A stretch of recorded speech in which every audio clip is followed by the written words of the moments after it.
the Chase Thomas Podcast, for people who have nothing but time to kill. Top half, maybe top third. Yeah. But you also have two of the top two of the top three teams in CFP odds on your schedule. Which makes it interesting for sure. It does make it interesting. One word to describe the 2024 Tennessee football season would be what for you, Joe?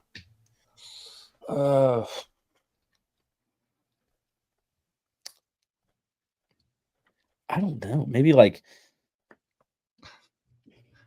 stable. Like I think that it kind of brings you. It almost, or maybe like humbling. Like it kind of made you at the end of the season realize that. I think humbling is probably a better word, because you have a playoff appearance, which coming into the 12-team playoff, that was really your goal, is to just get in the playoffs and let your team handle it from there. Obviously, you face a juggernaut, no issue, that like whatever, right? But it kind of puts you back in a place where it's like, are we really going to be this upset about a playoff appearance season? Like, yes. And it kind of and I understand why, because we're just it's always, even though it's on paper it sounds good, it was like in the most miserable way that just sucked the life out of you. But like you sit there like 2 weeks later and you're like, okay, but we've been way worse in the last 5 years, let alone 10, 20 years. So I think humbling, just in a sense of like, it does give even the lesser optimistic fans a good idea of the floor, and at least what you can expect as a baseline every year, to kind of at least look at 2025, especially with a lot of questions up in the air.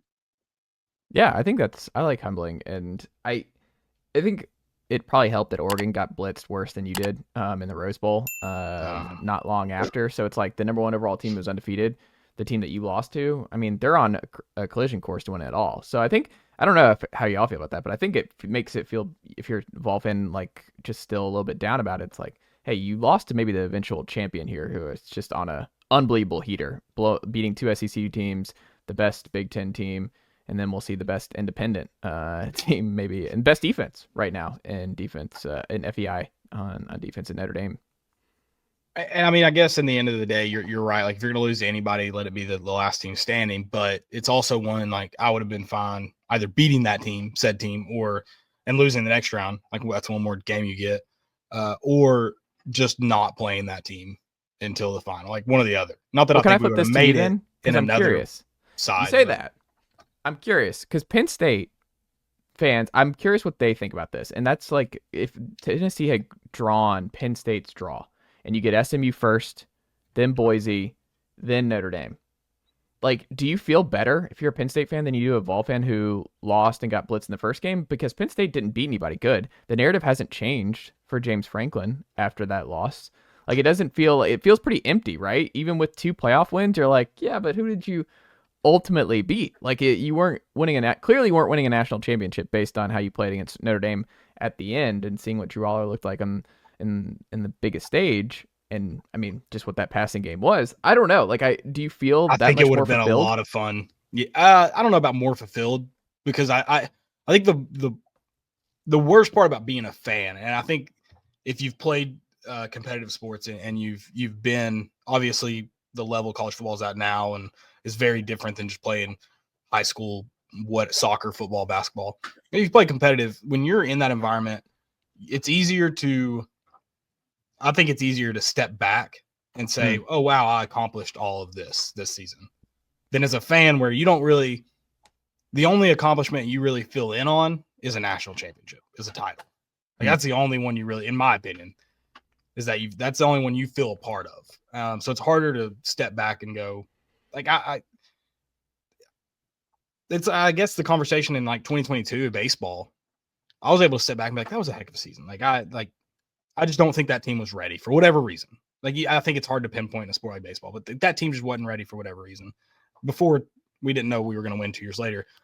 I mean, I think I would have felt better, though, if they had gone to Omaha, even if they get bounced in the first 2 games. Or maybe they beat the worst team in Omaha. But, like, I don't know. Both lost to Notre Dame. I don't know. You're not wrong in that, like, nothing's changed, but I think the same thing could be said for Sark. And I mean, their road wasn't as easy as SMU's, but it wasn't necessarily hard. So I don't know if that's a good comparison. Yeah. But I mean, I think people might be more out on Sark now because he wouldn't pull the trigger to go with Arch.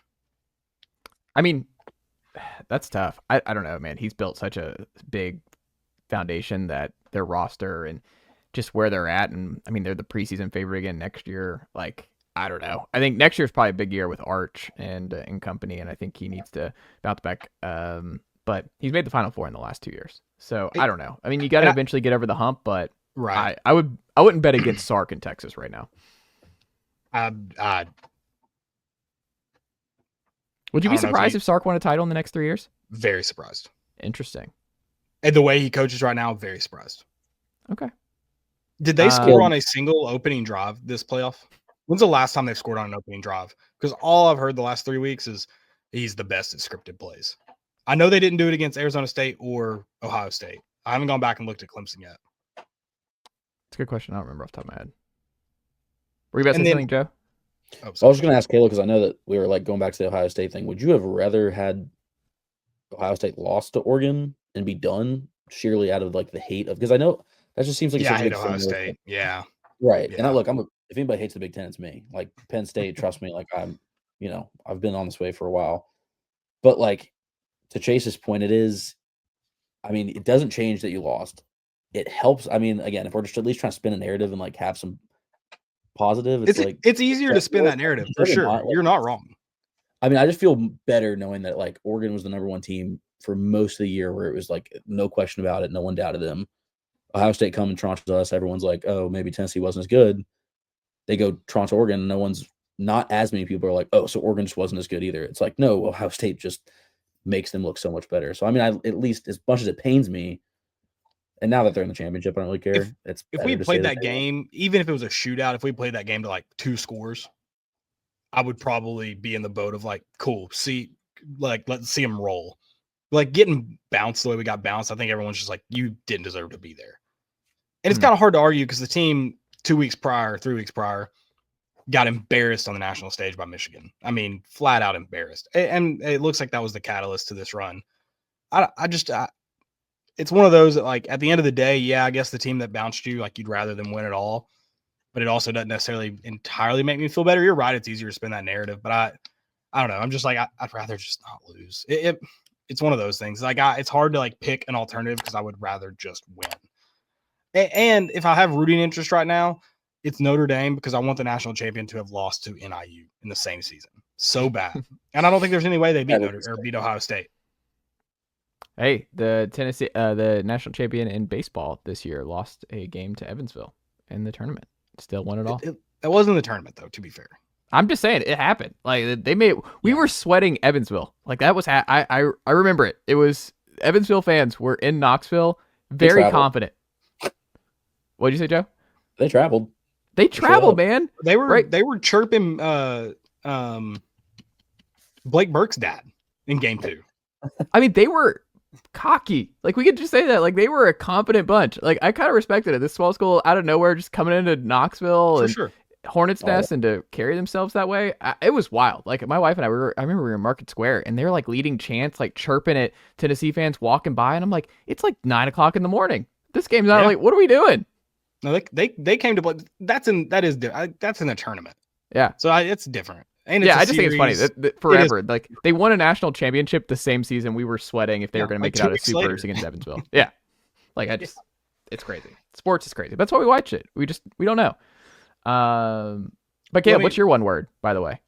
See, I was going to go, was it Charles Barkley that was like, I got 5 words for you and listed off 7. I think it's hard to pinpoint this season into one word. It was exciting, like a ton of exciting moments. It was excruciatingly frustrating. It was just maddening at times. It was fun. It was boring at times. Like that Mississippi State game was a brutal watch. There were some exciting moments in that Mississippi State game, but 60 minutes of football was just not fun. Yeah. The Alabama game was it was a great football game. There were some ugly moments, but there were some highlight moments. Nico, ball. Like there was a lot of this season that was positive, and there was a lot of the season that was really, really not good either. I don't want to use the word negative necessarily. I think the only negative I could truly point out is really Arkansas. Like that was a step back. other than that, like I don't know if this team took a step back. Was the Ohio State game a slam on your brakes, you're about to run into a brick wall moment? Yeah. But I don't know if it was a step back. I think Georgia was kind of a step back in a way where it kind of like gave me a lot more pause about Ohio State with how Tennessee handled Georgia in the front seven, just not getting home at all. I think for Tim Banks it was. Yeah. Yeah. That kind of of play calling in that game was a step back. Also, just guys not getting home, like Pierce and company, they just couldn't get home. But it's hard to get home when you're only willing to send 4 guys. Like they don't have to worry about anything else except him. I mean, it's pretty easy to block. I could get in his way if I only had his responsibility. Could I block him? No, that's not what I'm saying, people. But I can get in his way. Yeah. Are you saying? Yeah, Oklahoma drill? Oklahoma drill? You can take him. Yeah, I got him. I'll pay to see it. Here's a fun fact. My freshman year of high school, I played scout team defense, and I would line up at defensive end very often just for fun. I was not an easy block. I was physical. I had a lot of bend about me, and I think just oftentimes the tackle would line up and be like, I don't have to do anything this play. Yeah. I mean, I was able to knock guys back too because they weren't expecting it.